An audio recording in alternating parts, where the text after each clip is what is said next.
On today's episode, we'll be talking about transcendental meditation, its benefit, and is it right for you? I'm Bruno, and this is The Battle Plan.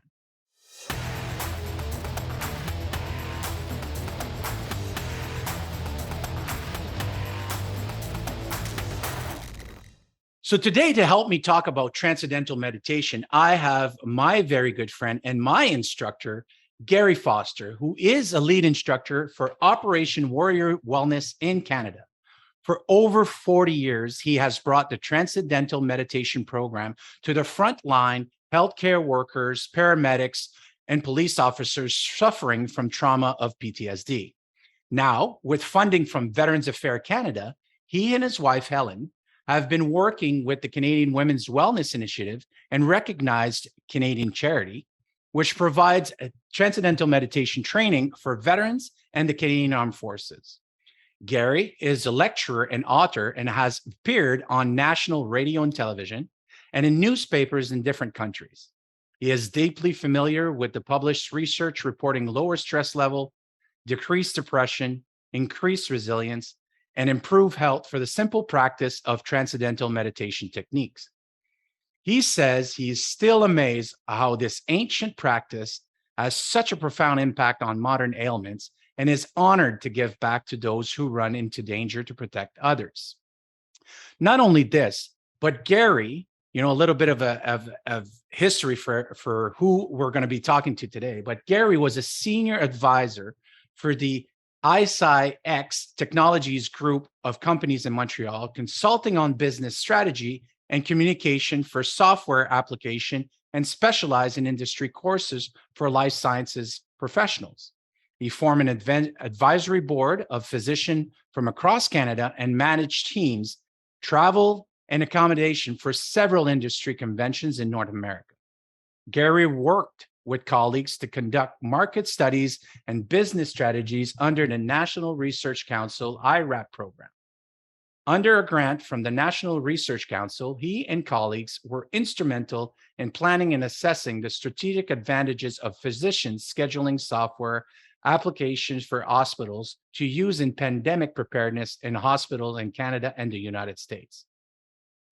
Now, Garry began his career in small business in 1976 in the wholesale retail automotive industry near Ottawa and founded a successful UAP branch franchise where he learned the art of tending to clients' relations to win loyal customers. After graduating from university in 1985 with a degree in humanities, Garry became certified stress management consulting, holding in residence seminars and lecturing and touring across North America. But here's the cool part.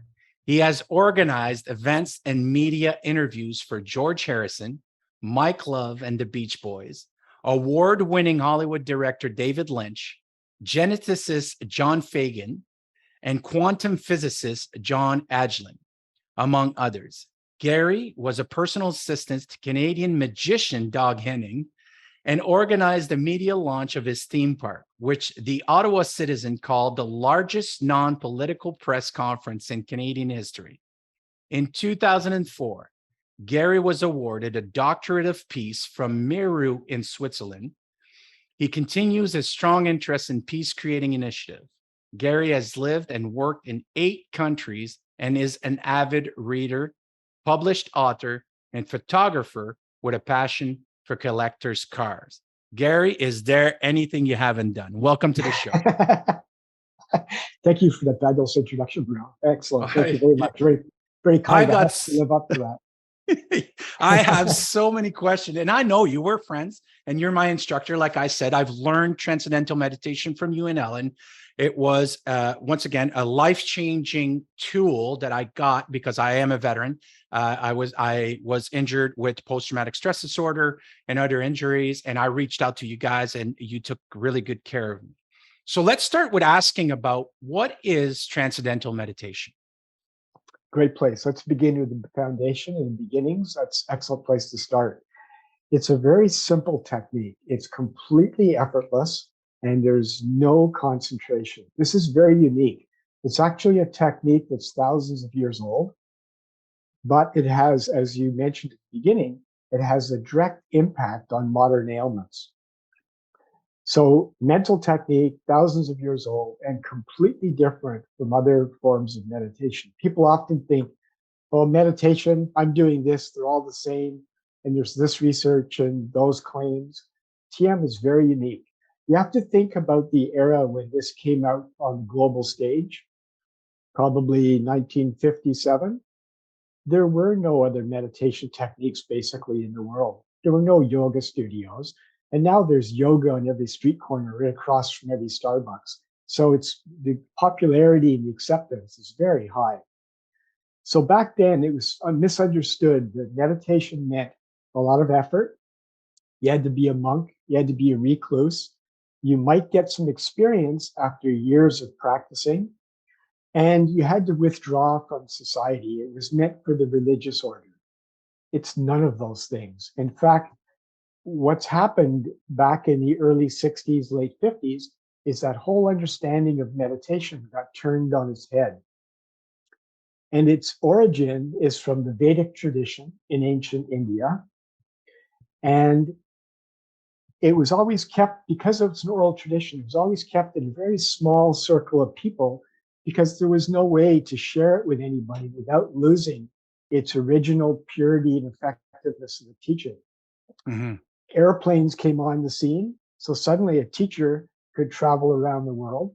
Technology came out so you could record the original instructions and the messages.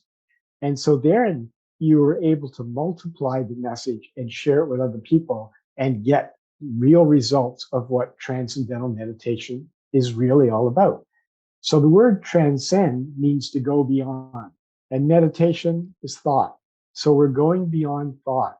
We're transcending that active, noisy, busy level of the mind, that gotta level where I haven't done this and this friend's mad and I've got to get this done. Where's my list? I've got to make a new list. All that busyness that keeps us active and engaged and disconnected from our own deeper inner self. So transcend means to go beyond that active, noisy state to this very quiet, silent state inside. And it happens effortlessly. It happens without effort. There's no concentration because we use the nature of the mind, which is to go to something more charming. And it just so happens, designed by nature, by the creator, what have you, that at the quietest level of the mind, at that silent basis, it's very attractive for the mind to go there, but you've got to prepare the parameters for that to happen. You've got to do the initial setup so that the mind has that inward transcending dive automatically. And it's like standing on the edge of a diving board. You stand on the edge, you take our position, let go, gravity pulls us in. So if we were to look at the cross section of the human mind, it's like the ocean. You were a diver, you were part of the dive team. In fact, I've instructed almost the whole dive team here in Victoria, which is great. But we live by the ocean, we look outside, we see this tumultuous waves on the surface, but there's also a very quiet, silent, still depth to the ocean. It's the most peaceful thing I've ever experienced was to be at depth. Yeah, absolutely. And I'm going to teach this weekend a submarine fellow who spent his life on a submarine. He loved that analogy right away. So the active level of mind's like the noisy waves on the surface of the ocean, but there's a very quiet, silent depth to the ocean. And that is where we're transcending. We're transcending to that really silent level of the mind. And what happens then is that the whole physiology starts to come back into balance. Stress gets relieved because it's a very deep state of rest, and we'll talk about that shortly with research. And then there's a greater integration of the mind, clear mind, stress goes, that you get underneath all that trauma of post-traumatic stress for veterans, healthcare workers, police, and we have that silent experience inside. And then when you come out into activity after the meditation, you're more integrated, you're feeling happier, you feel that stress is gone. You're happier, you're a better person. So that's kind of it in a nutshell. I absolutely agree with with the last part of what you said, my first few experiences while I was training with you and Ellen, and then after that, I was put to the test of doing, because we'll talk about the protocol and how we get to what a session would look like and everything. But for me, the real test was at a time where I was injured, I had to spend a full month. I was taking a course in Vancouver, busy Vancouver, with traffic, with everything. And every day I would do my meditation, which would take away all that stress. I can tell you that that whole month I was so zen because I was doing my practice on a daily basis. And it did do that. Once you go past the surface, I found that there was so many quiet levels that you would get into, and I reached those depths. And it got me to when I would come out, life and the exterior world looked different. It Beautiful. absolutely did. And so with that being said, now I know why I went into to take transcendental meditation. I have obviously was searching for ways to meditate. I had guided meditation, I had everything. And when we saw, I saw that we had these big influencers like Jerry Seinfeld does this, David Lynch does it. There's a lot of these big names out there that are really swearing off by transcendental meditation. But what got you into that? What got you into transcendental meditation, and when did that happen? I think it was probably back in 1976 or 77 in Ottawa. I was running this wholesale retail automotive franchise. I was given the opportunity to open up a new branch and then to manage 4 other branches in the greater Ottawa area. And I was loving it. I really loved collector cars. I loved the industry and learned a lot about business practice. But it was clear that I was starting to burn the candle at both ends of the stick. I was starting to get a little tired. I was only 23 years old, but I had a friend who came to me and he said, if you keep this up, you're going to burn yourself out. You've got to have a little balance. And he said, why don't you look into TM? I said, well, what's that? And he said, oh, it's Transcendental Meditation. My sister and my wife and my whole family does this. So I thought, okay, yeah, maybe there's something to it. And he was calm and relaxed, and he had a good job as a computer professional. But I kind of let it go. About a month later, that was message number 1, right? About a month later, I'm at work and there's some kind of crisis thing happening. It was a bit of a high-paced, stressful environment. And I hear somebody talking about me behind my back on the other side of an aisle. And he said, why doesn't somebody put their foot in that guy's mouth? And I realized that I was starting to become that angry, upset guy that I didn't like to see in other people. Okay, it's sign number 2. Okay, well, gee, maybe I'm a little stressed out and maybe I do need to find some relief for it. Sign number 3, I'm walking home from school one day, and a fellow said, that girl who lives in that house, she's practicing transcendental meditation. And I thought, okay, that's sign number 3. I've got to look into this. So I went to a lecture at Ottawa University and signed up. And my first experience was really profound. I thought, this is what I'm looking for. It felt grounded for the first time. So my girlfriend comes to pick me up. This is about 2 hours after learning, right? We get in the car and she throws me the keys and says, okay, let's drive. Let's go see my folks. So we're in the car 5 minutes. And she turns to me and said, what's gotten into you? I said, well, what do you mean? She said, well, you're not yelling at everybody on the road anymore. And I thought, wow, I'm an angry motorist. And so then I noticed that I no longer gripped the steering wheel like I was hanging on to a life raft. And so for me, the benefits came right from the start. So I practiced that for a couple of years and then thought, I'm going to go to teacher training. I really want to do this, which is an in-depth, about a 9-month in-residence course and very intensive. We don't need to get into all the details of it, but I wanted to teach this and share it. And that was my thirst. This is my mission. I finally felt like I had a direction and something that I really wanted to do that was really giving back. And it just started this whole journey with all of these people I got to meet and people like yourself, and now getting to work with veterans and police officers. I'm just, I'm really happy. This is so satisfying. Receptivity now is higher than it's ever been. Mhm. And I really thank you, Bruno, for inviting me on. And you've sent a lot of veterans to us to learn too, which is really satisfying for me. Yeah, well, you know what, Gary? The thing is that as you're describing it, the proof is in the pudding, right? Mhm. Right away, it doesn't take long for the audience here, for people that are listening to this. Trust me on this one; it really doesn't take long. The course is a 4-day course, if I remember correctly, right, Gary? It's a 4-day course. You go in within your first experience. We do a short one on the first one, I believe, and right then and there, I found that it was too short because I was already going that deep. And then I was like, I need to know more.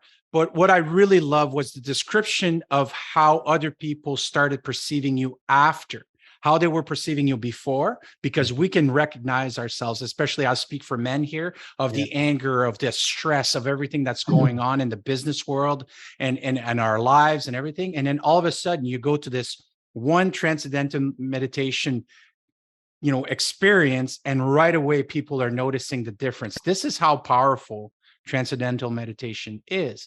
And for me, that's exactly what happened. I realized myself I was different, and like I said, the outside world was different, but other people were also noticing, like, hey, why are you so chill? What's Mhm. going on here? You have a different energy about you. And you did bring in that you're getting even more requests now today for transcendental meditation. Do Yeah. you think it's because of the state of the world where we're going after, obviously, COVID, of everything that's going on, that people are now looking inwards instead of looking outward? Yes, I think you hit it right you hit the nail right on the head. That's exactly what's going on. Receptivity for other meditation techniques and yoga, it's been rising like a tide coming in. It's been rising for years, but it's really in the pandemic, people have started to really question, you know, what am I working for? This can all be taken away from me. And, how is my health? Am I susceptible to this illness? And they start to look and ponder a little more deeply. And I think that's created a very increased sense of receptivity around the world. And it's a great thing. I think what we're moving towards is a world where we could say life is more in accord with natural law. When Mhm. individuals in life are violating natural law, and a simple example of that would be staying up really late at night. You're studying for an exam or you're preparing for a presentation the next day. You miss some sleep. You get up the next day and you knock over your coffee. You can't find your keys. Where's my cell phone? You're late to get into your car to go to your journey. So just on that experience alone, our quality of life starts to diminish. And so with this program, what happens is you regain that composure, you regain that balance, and you start to make decisions which are more life supporting. I get people that tell me, you know, I didn't have a cigarette today, or I really kind of lost that craving for that recreational drug, or gee, I really don't feel like I want to go get drunk because I feel great right now. So what happens is the body starts to become more in balance and you start to behave more in accord with natural law, more in accord with your own inner true nature. And you just make decisions that are more life supporting. Maybe you'll change your diet. I'll tell you a funny story. This was when I was traveling and teaching. There were two fellows on the course, quite a large group, about 50 people learned. And this one fellow stood up and we were asking for experiences. And he might have weighed 80 pounds wet. He could have been a basketball player. He's really tall and thin. He said, I don't know about you, but he said, since I've learned TM, I just want to eat. I'm just really hungry all the time. And he was really thin. On the course, on the other side of the room, was this guy. He was a UPS driver and he was really overweight. And he stood up and he said, well, I don't know about you, but I just don't have a craving for food anymore. And the whole audience started laughing because here you got this polarity of these two fellows. So Mhm. they're both practicing TM. They're both getting the great benefits, but their body is coming into balance according to what its needs are. So, Yeah. I think that people, they're searching, they're looking for solutions, and they're seeing the research on TM. We could talk about that shortly too. And I think that they're starting to see, yeah, that, hey, maybe there's something to this. And they hear about it from their friends. When you get a personal reference like you just gave, and they say, I trust Bruno, and he's got a great background and he's common sense, and he's saying this is good. Well, I'm going to take a chance. Most people learn TM because they have friends or family who learn TM or someone they know, and they have confidence to try it. That was my experience too, before they go and begin. And I think this avalanche of people that are coming to learn is just the pandemic has driven people to look for deeper, more meaningful, richness in life. Where am I going? What's this all about? Where will I be in 10 years if I keep living the same busy, crazy lifestyle? I would agree with that. I think that the pandemic and the lockdowns and everything, anyway, for me was a blessing in disguise, because it got me to go inward. And I was already doing TM before that. I did it because of my injury. But what you were describing there with the skinny guy and the obese guy is that they connected to their higher self. This is the spiritual side of it. It's non-religious, it's denomination or anything like that. It's really connecting with the source and your higher self, which is what, then the answers come for you. Because like you described it, there was 50 people in that room, and those 50 people all have a different answer sheet, right? And then what comes down is specifically for you, but you need to be able to just spend a little time with yourself to be able to start hearing those directions, or hearing what actually your soul and your spirit needs. So which was really, once again, a very good description. And then, yes, let's talk about research now, because now TM Canada is offering transcendental meditation for veterans and their family, and it's covered by Veterans Affairs. I believe, is it the same over in the United States as well? Because we do have some audience over in the United States. Yes. Veterans Administration in the US, there's now a very large scale study. And this is really, I'll just back up for a moment. This is really what created the strong desire in the armed forces to consider the TM might have something of value. And it was because the David Lynch Foundation in New York, which is a charity, was approached by a World War II veteran, Jerry Helen, who was the last man to fly the mission to Iwo Jima at the end of World War II. Something happened on his radio, and he didn't get the final command to come back to base. But anyway, he and a lot of his friends were heavily traumatized from World War II. And they lived with that trauma for decades. I think he was 75 or 80 when he approached David Lynch and said, can you help my veteran friends? PTSD is, it's just over the top. I have veteran friends from Vietnam that are still suffering. So David Lynch decided that, he was a Hollywood director. He had learned TM about 40 years ago. And he said, yeah, let's get a program going for veterans. So they did a small study, and they inspired Veterans Administration in the US to fund this study. And it had about 203 veterans in it who were randomly assigned to one of three different programs. The first was a health education program to help reduce post-traumatic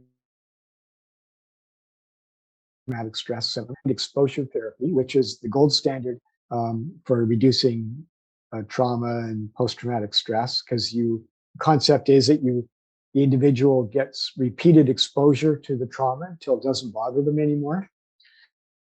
And then the third group, randomly assigned, was learning Transcendental Meditation. They wanted to see, is TM, which requires no facing your trauma, there's no counseling or discussion about it, you just close your eyes and you dive inside, is that as effective as their gold standard? Yeah. And so these 203 veterans were randomly assigned to one of those three groups. And the TM group, well, they loved the program. They wanted to do it every day. They were just loving it. The other health education group, not such a strong change in outcomes. Prolonged exposure therapy, there was some benefit, but they weren't really comfortable going through that program. And what they found was that TM was, in technical terms, they said it was considerably non-inferior, which basically meant it was superior. And the veteran, I know, veterans, I love that phrase. You know what? I don't think veterans came up with that word. I think it's the doctors or the researchers that came up with that. Because I sit on advisory board to jump in for research and everything concerning veterans. And the thing is that they come up with these terms sometimes to be able to kind of mold or massage the words in to be able to convey what their outcome they want. And I think that's not right. And so I put them on their toes, and I actually doing this. But just before we get too far into the research, I want to speak on the actual personal experience of having been in the 3 groups personally myself, Garry, because I've done the health education. That's what actually got me onto when I was first diagnosed with post-traumatic stress disorder. I listened to a educational talk on what happens to your brain, creating new neural pathways to be able to deal with the trauma and all these things, right? And then you're getting the education of understanding, which did help, saying, okay, well, if my brain created these pathways, that means I can create new pathways to be able to heal. And so I went and I did this. And then at a moment where you're really struggling and you're injured, that getting the education is always good because it plants a seed. But the thing is that it doesn't really give you any action plans, and also that the plans that they work for you, which, you can go out there and find TM or equestrian therapy or adventure camps or whatever it is that you need to find. I was also on obviously with the talk therapy and psychologists and psychiatrists over the overexposure of facing these same trauma. What I found about that was you have to pick one. When you're seeing, and I'm not saying that anything different here about civilians or military. The thing is that a civilian might deal with post-traumatic stress disorder and they can pinpoint, I saw a car accident, or I saw somebody get hit, or I saw this traumatic event, and that would be good for that talk therapy. The issue, I believe, with veterans is that I had 15 years of service in the military, and I had 2 tours in Afghanistan, 1 tour in Southeast Asia, and a whole bunch of stuff like that I couldn't pick one. It was a cumulative, I believe so. And so the overexposure was kind of like not getting me anywhere. The experience for Transcendental Meditation, when I went through it, was that I could actually be at peace and look at what was bothering me from a different point of view. Beautiful. It didn't have the energy, and we're talking about energy and vibration here. It didn't have when I was looking at my trauma or the experiences that I faced over in Afghanistan, was that it had so much energy behind it, and I didn't know where to put that energy. When I went to TM, it brought me down to a very, very peaceful and calm space where now I could go, oh, I am injured because it's a natural reaction to an abnormal situation. Nobody should be, see any war zone or any death or any explosion or any anger or any of that stuff. The thing is the body reacts a certain way. And I thought, for me, like you said, it was the words that you use at the beginning, right? It's not it is superior. I found that I did more work, beneficial work with my injuries while using transcendental meditation, because it was coming from a different place than being sitting in a chair from a victim side of things, talking to this guy or this lady that goes, tell me more about how's that making you feel, and what do you think you should do about it, and all these things when you're struggling. I found that it started to heal me from the inside out. That's my kind of take on this, and I wanted to share that with the audience, because they might be at a spot where they're actually injured right now and they're just looking for this lifeline. Yeah. And that's why we're doing the podcast today, because TM was a lifeline, was a very big one. And what is the science showing up? Like, because I know that we've talked about it offline in many of our talks that we did. But what is it showing? And I know that I really want to talk about the one that you told me that always stuck with me, and I've heard it on other podcasts and other explanation about that, was when you all went to DC to bring down the crime rate. I want to talk about that. Oh yeah. Right? Okay. Yeah. Okay. Okay. Okay. But I want you to, I want you, I want you to go into the science for the people that are really need that science part of what it Yeah. does to your brain and all these things, because I know that you've got that Okay. data. Okay, great. This is fabulous. This is really exciting. There's so much to talk about. I have to hold back the fire hydrant. So let's take a real simple, basic understanding, first of all, of what we mean by stress and how it got there. So if we were to take a piece of graph paper, right, you've got these grid lines in both directions, Mhm. and say that's the nervous system, whether it's connections in the brain or biochemical, you know, balance in the body, or synapses, or an elbow joint or something like that. Let's just pretend that's a graphic representation of our nervous system. Now, when we have a stressful encounter in the world, it's like a deposit in that grid. You know, in the old days, people used to take your picture with a flash camera, and the flash would go off and your eyes would be dazzled and you couldn't see for a moment. It's too much information has come in through the retina to the brain, and the optical nerve is kind of overloaded. So that's why we can't see. So that's one example. But there's many, many types of stressful encounters. We fall off our bicycle and break our leg. We're playing baseball as a kid. There's some physical damage, emotional damage. Childhood sweetheart runs away, in grade 7, and your heart's broken. You feel it. It's a hurt in the heart. So all of these different encounters during the day create a stressful impression on the body. Now, the human nervous system is incredibly intelligent. If we cut ourselves, the blood starts to coagulate. It sends T cells down to fight invaders. It starts to heal automatically. We don't have to go, hey, Bruno, we better stop this because we could get an infection here. It happens automatically. So the body is very intelligent and it can rebalance and heal itself given the right circumstances. And that's why we fall asleep at night, because the body rebalances itself during rest.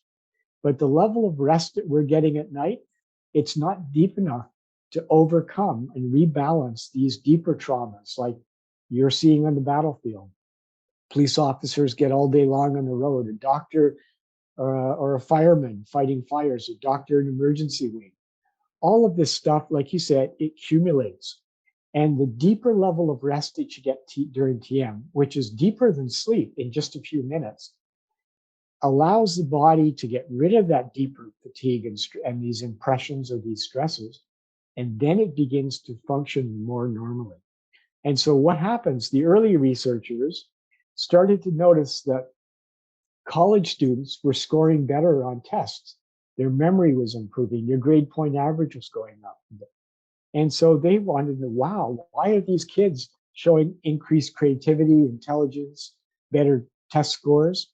And one of the research studies noticed that when they put EEG leads on the surface of the brain, they were measuring brainwave activity. They wanted to see what's going on when someone is transcending or doing transcendental meditation. And what they found was that different areas of the brain start to become more integrated or more coherent. That the coherence at the front of the brain, in the frontal lobes here, the prefrontal cortex, becomes very high and integrated. And that's why people notice after they've done TM that, wow, I feel a little clearer. I feel a little brighter. My mind is clear. My creativity, I'm solving problems more easily.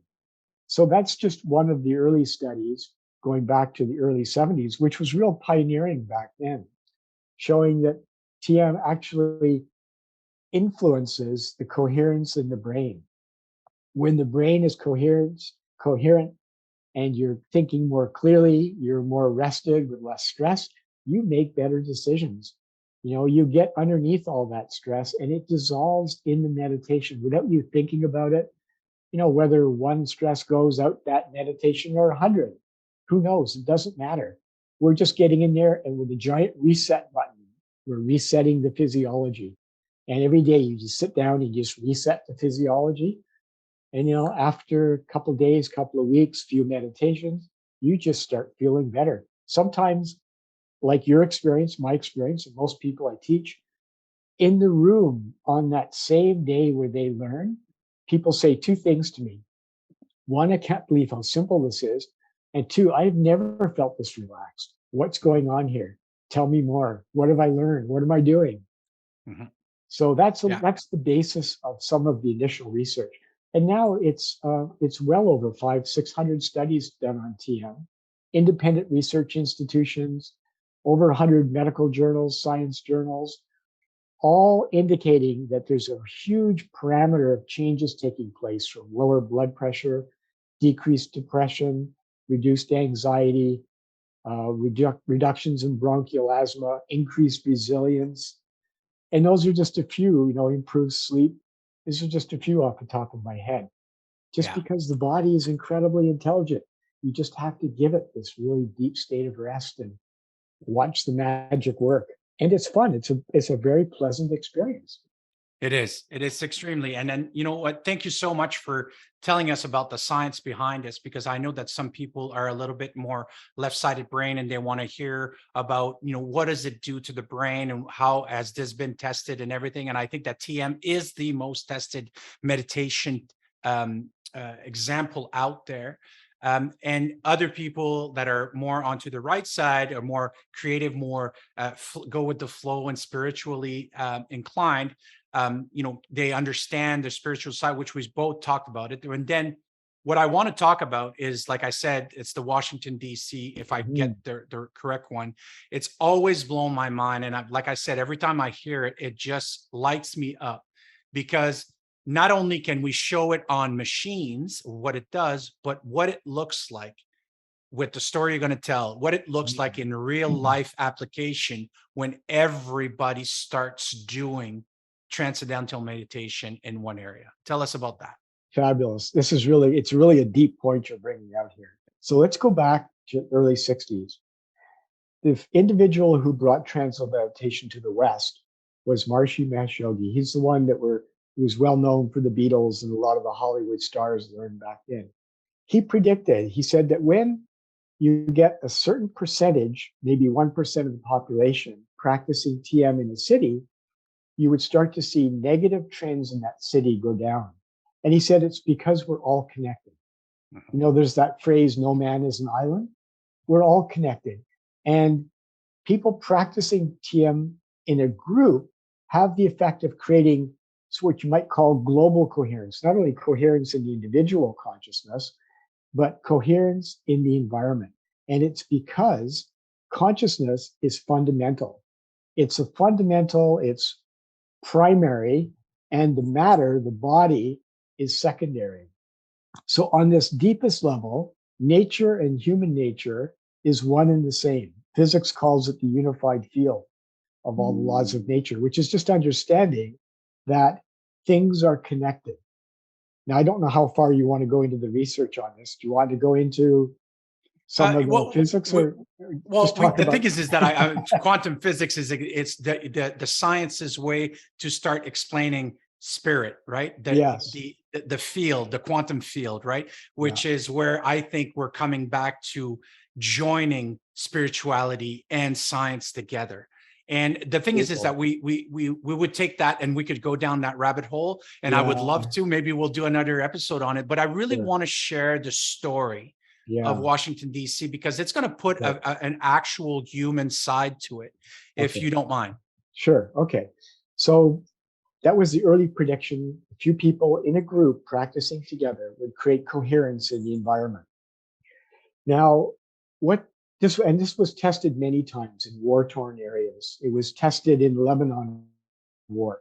It was done in certain precincts in the city where we would move a group around.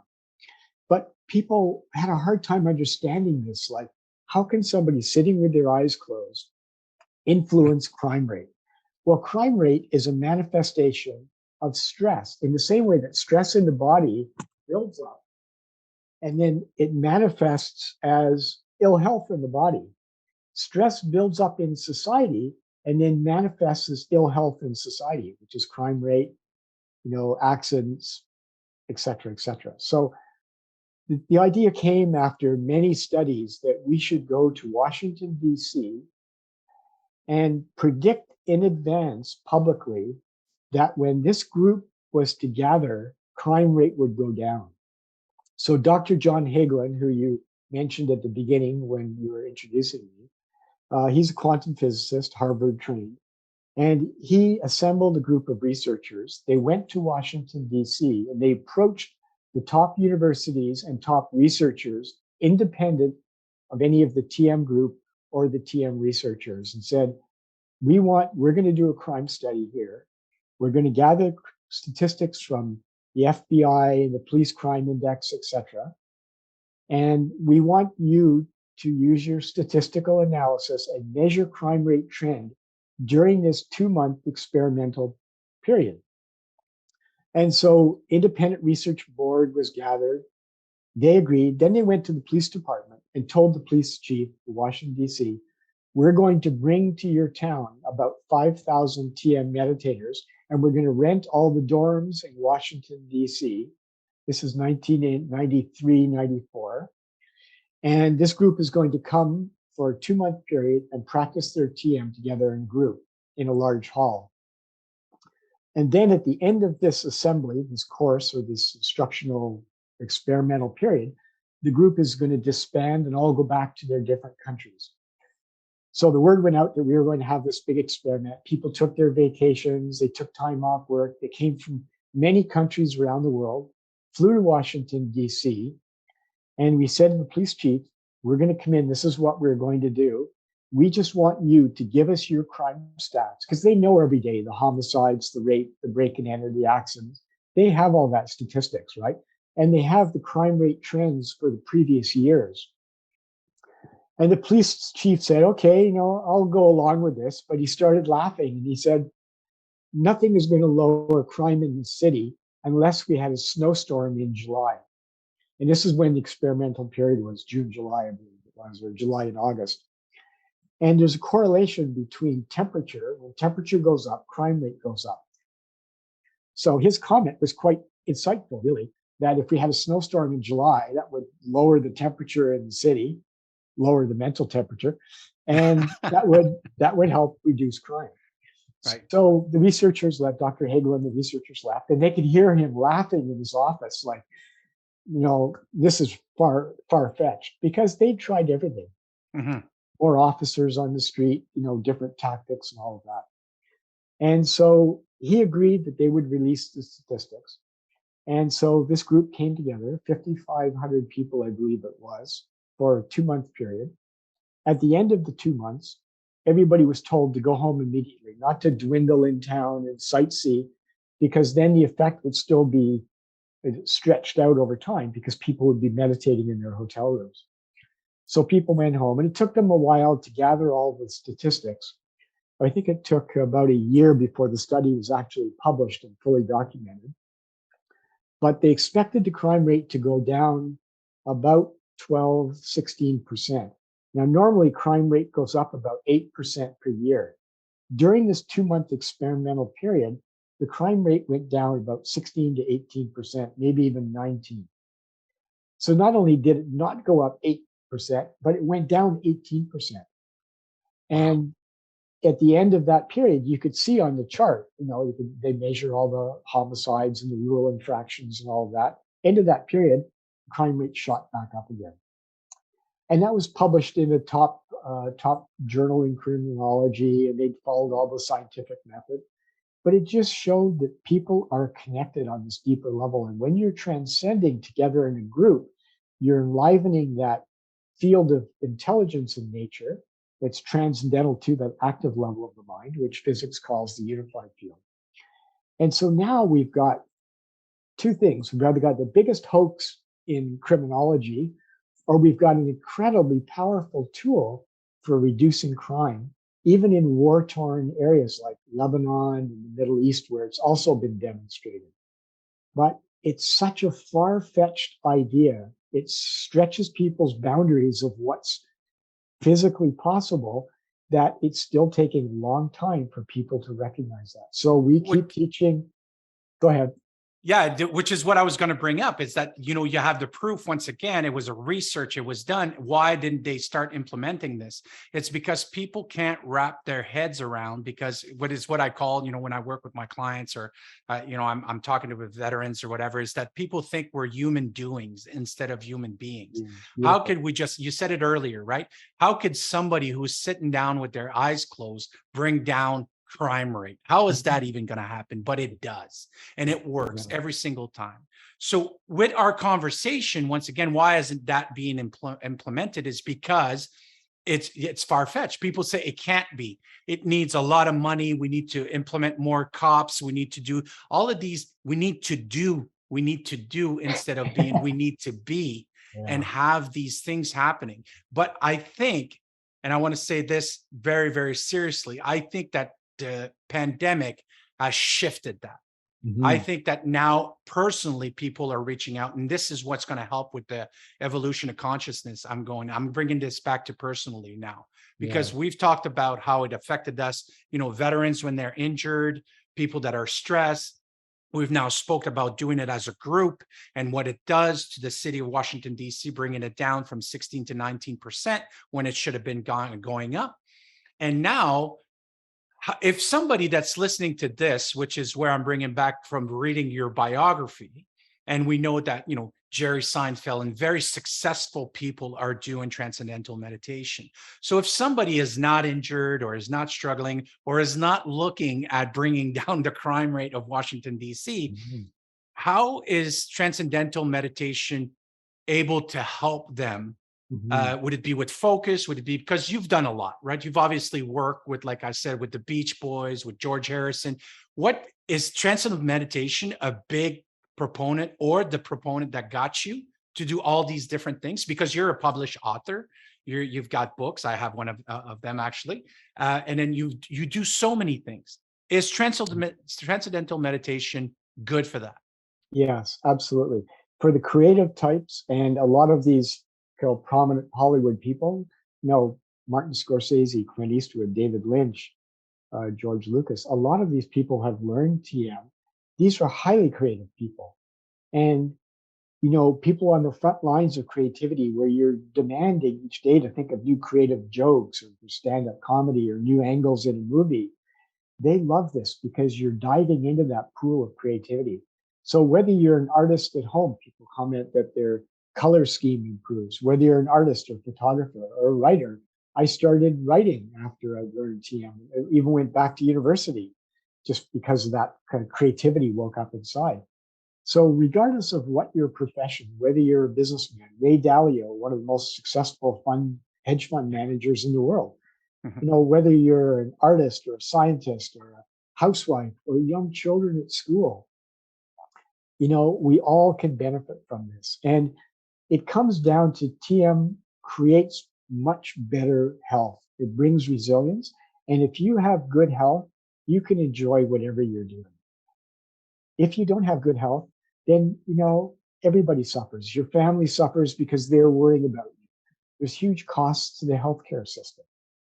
We can't get a doctor because the doctors are getting burned out, particularly after COVID and the heat wave that came through last year, that heat dome. Even our coroners, our BC coroners. I've heard the chief coroner in BC said her staff, they're burned out because they're processing so many more deaths than they used to. And you can only keep doing that so often before the trauma overloads your system. Mhm. So, regardless of what your profession is, that creativity starts to blossom, your health starts to improve. And is really, people might come to learn for a specific reason. There was a stockbroker I taught. His face was cherry red. He was a big man, very overweight. And he had high blood pressure. I was scared to almost be in the room with him because I thought he might have a cardiac event and I don't have the training to help him. He might pop right now. Yeah, it was scary. He Yeah. came back on the second day of the course and he told me, I had my weekly physical last week or just yesterday. And he said, my doctor took my blood pressure 6 times. He kept checking it, checking it. He said, I'm not getting this reading. What have you done? Have you changed your diet? The man said, no. He said, are you exercising? He said, no. He said, you quit smoking? He said, well, I'm trying to. No, not really. He said, well, your blood pressure is back into safe zones. And he said, well, I learned TM on the weekend. And the doctor turned and said, that's it. I've heard that before. So people might come for a very specific ailment that they're trying to address or trying to rebalance. But what happens is they start to notice benefits in other areas of society and they keep doing the practice. I've got many friends who've been doing this for 5, 6 decades. I mean, it's not a fad. You don't do something for a couple of weeks and then change your hairstyle or change the music that you like. If you sit down in a chair and do this twice a day for 10, 20, 30, 40 years, you must be getting something out of this or you wouldn't be doing it.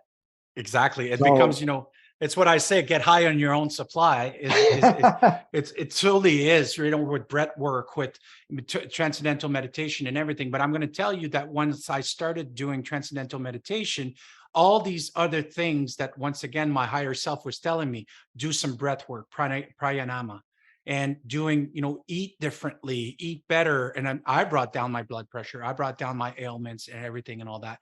And it's really important that we do specifically, because that's where we see the most change, immediate change, when somebody's coming to you with a specific reason. But I also want to convey, once again, that you do not have to be injured or coming for a specific reason or anything like that.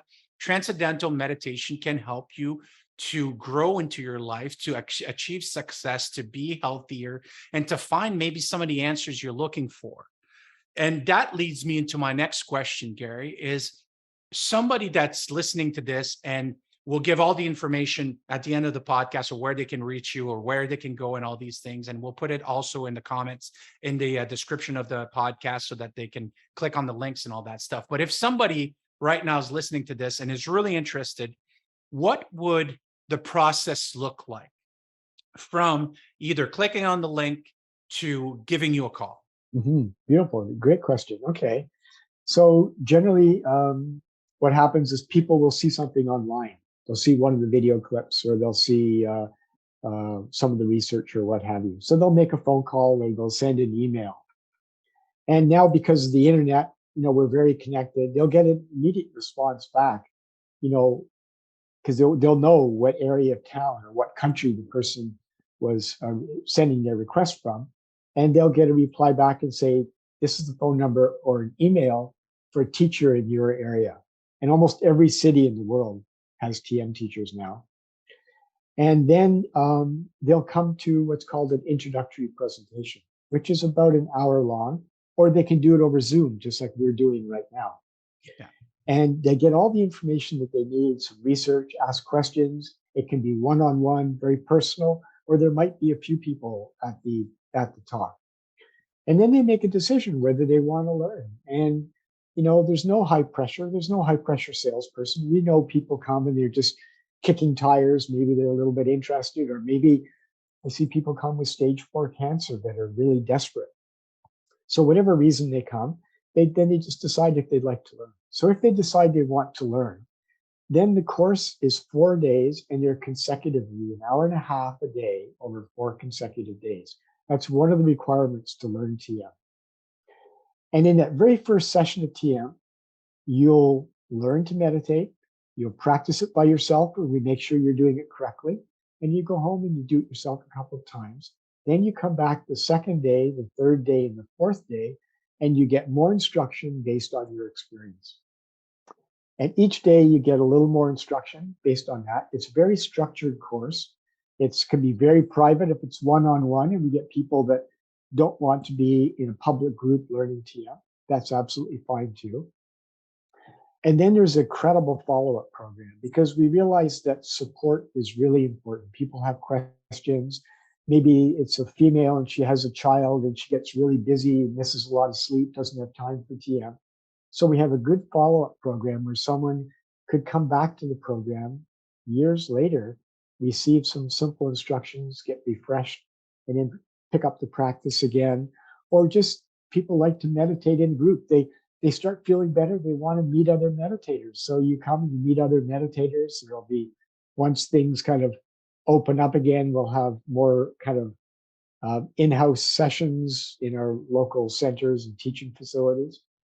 And so the support is there for them around the world for the rest of their life. It's all involved in their original course. And that's basically it. And those that want more information, there's a huge video library. We have a video library that's bigger than the armed forces. Everything's been recorded from day one of this TM technique being available on a global scale. So there's lots of lecture materials, researchers, scientists, the founder of the TM program, Maharishi Mahesh Yogi, lots of videos for that. And all that support structure is there for those that really want to dive deep into, wow, hey, I'm feeling pretty good. I want to know more about this. That's what pulled me in and made me want to become a teacher. And there's teacher training courses for those that want to become teachers if they decide that's something they'd like to pursue.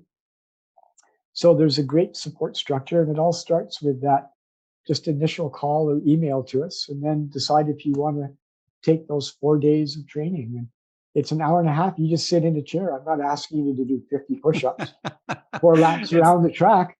Close your eyes and sit down and just enjoy. Dive into yourself. It was an easy course to take. Once again, it's not complicated. It's very easy. And then you did mention something about whether some people wanted to do the one-on-ones and the group meditation and all these things. And once again, I'd like to put that personal perspective into what that might look like, because I've done both, and I've done Zoom over with you. We've done check-ins and everything, which was phenomenal.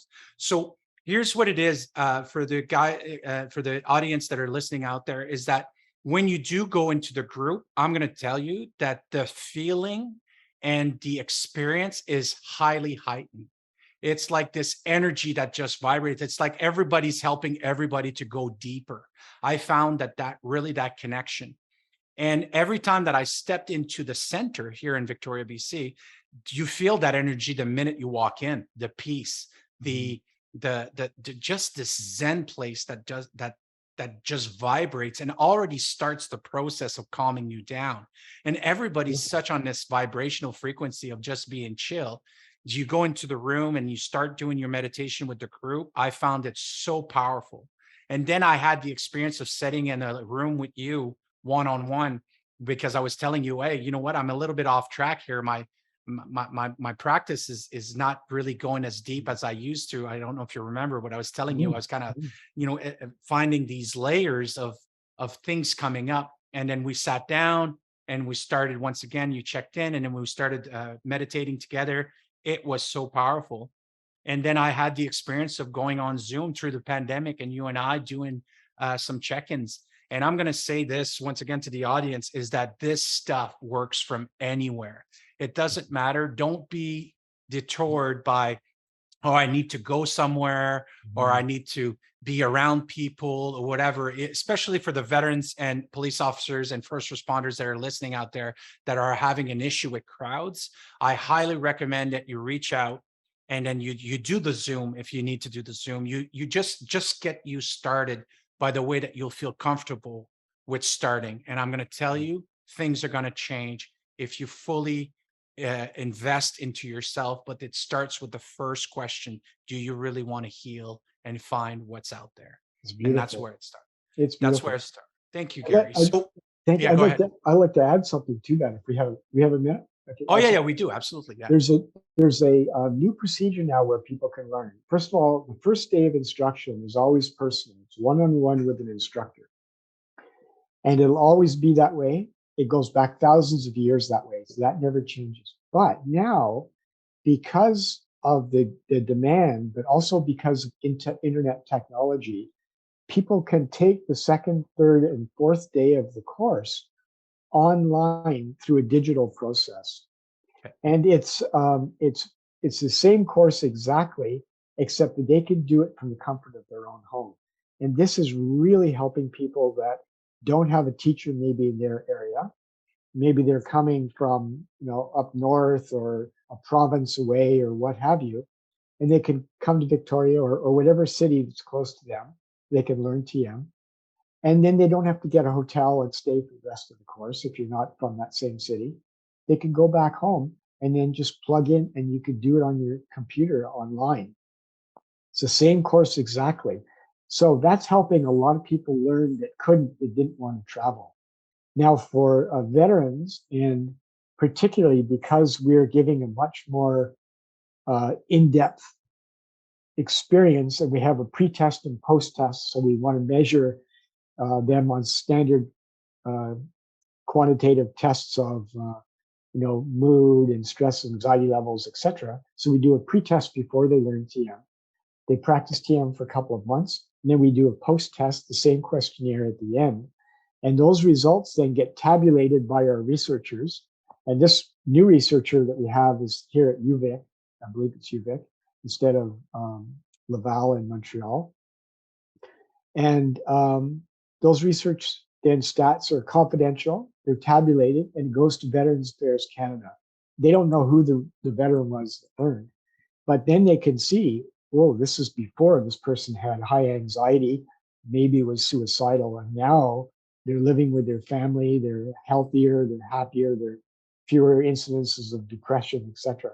And so they can gauge and quantitatively see, wow, this person's actually doing better.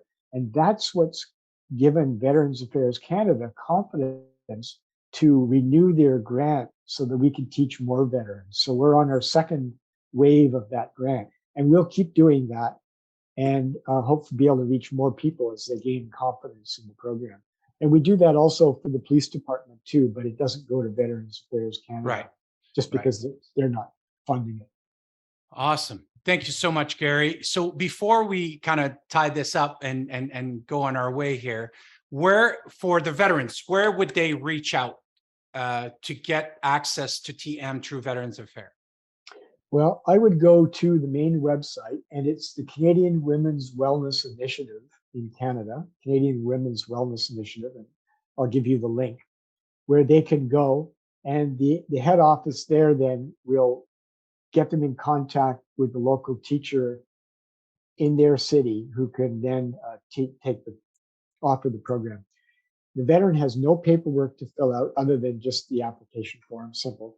They don't have to apply for funding. They don't have to get approved and all of that. So we handle all that. The funds are there. We just need the veteran to come. Oh, veterans are going to love that. Yeah. Well, I'm hearing that. They're Yes. relieved. We've taken care of all that. Even the psychologists we're working for thought, oh my gosh, more paperwork for us. No, we've taken care of all that. Great. Just send us your weary and we'll take care of the rest. Fantastic. And for the police officers, first responders and everything, where would they go? Well, they could do the same thing too. There's websites. If you go online, search the website, then they'll get to the national office, which will then send them to the local center in their area. So basically just do a Google search for Transcendental Meditation in your area. Yeah. Or something like that. Right on. Awesome. Yeah, exactly. And how can people get access to you? Because I know that you've written books and you do some great things. Before I ask you my final questions, if anybody wants to get in touch with Garry Foster, how did they do that? Well, I'll give you my email. I'm happy to get emails. I'll give you my email address, and that's the easiest way. And, I'll take calls in the office here or home office or at the center. And it's just that simple. And if you just want to call and talk to see if this is something that might be useful for you, then please call. I love teaching people. Can I tell you a quick story, or should we go? Is it a long story? No, it's a short story. Okay, you go ahead. Let's close out with that. Okay, so Rick was a SWAT officer in Atlanta, Georgia, Special Weapons and Tactics. He was the helicopter pilot. He came to learn TM because he said that he had all the best training, he was wearing all the right gear, but when he would go to someone's home to make an arrest, he said he felt like he could handle anything going on. He was about 45 at the time, I think. But he said as he got out of his squad car and walked closer to the door, he could feel his anxiety level going through the roof. And he would get to the front door and he said it was burning me out. So he pulled up one day in his police car, and I thought, okay, we're in trouble now. What have we done wrong? He said, I want to learn TM. I've seen a little bit of research. Can you instruct me? So he learned. I talked to him a couple of weeks later, and he said, the same scenario. I've got my vest on. I get out of my car. I go to the front door, but the anxiety's not there. He said, I'm cool like a cucumber. And so, we really want to help these heroes like yourself, veterans, the paramedics, the firefighters. We really want to help everyone, the nurses who are on the front lines that are they're losing their life energy because they're giving so much to other people. There's such great promise with this program. And Bruno, I really want to thank you for giving me time to talk about it. You're passionate about it. I am. And let's just make the world a better place. That's exactly what we want.